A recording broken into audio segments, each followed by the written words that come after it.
बीड शहराला पाणी पुरवठा करणारा बिंदुसारा प्रकल्प हा 100% भरलाय आणि त्यामुळे पाण्याचा प्रश्न मिटलाय। तर जिल्ह्यातील 143 मध्यम लघु प्रकल्पांपैकी 36 प्रकल्प हे तुडुंब भरले। प्रकल्पीय पाणीसाठ्यात वाढ होऊन 21% पाणीसाठा गेलाय। प्रकल्प क्षेत्रात मोठ्या प्रमाणात पाऊस झाल्याने मध्यरात्रीपासून सांडव्यावरून पाणी वाहतंय। याच बिंदुसारा प्रकल्पाचा आढावा घेतलाय आमचे प्रतिनिधी उदय नागरगोजे यांनी।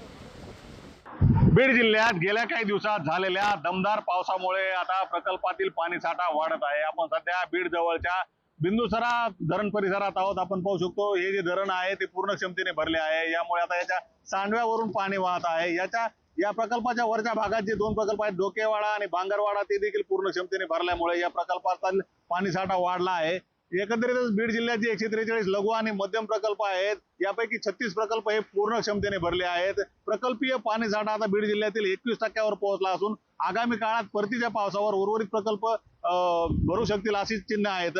बीड जिल्ह्यात जे कायम दुष्काळाचे चित्र असतं ते आता या प्रकल्पातील पाणीसाठा वाढल्यामुळे दूर होऊ शकणार आहे। बीड जिल्ह्यातील मोठे प्रकल्प जे आहेत मांजरा आणि माजलगाव ते अद्याप तळालाच असून माजलगाव जे प्रकल्प आहे त्या प्रकल्पात नाथसागरातील पाणी सोडण्यात आले असून त्यामुळे आता या प्रकल्पातला पाणीसाठा वाढण्यास मदत होणार आहे। बीड जिल्ह्यात गेल्या काही वर्षापासून दुष्काळाचा सामना शेतकऱ्यांना करावा लागतोय, परंतु या वर्षीच्या परतीच्या पावसातून हा दुष्काळ दूर होणार का हा खरा प्रश्न असून आता परतीचा पाऊस कशा पद्धतीने बीड जिल्ह्यावर बरसतो हे देखील पाहणं महत्त्वाचं ठरणार आहे। उदय नागरगोजे, पुढारी न्यूज, बीड।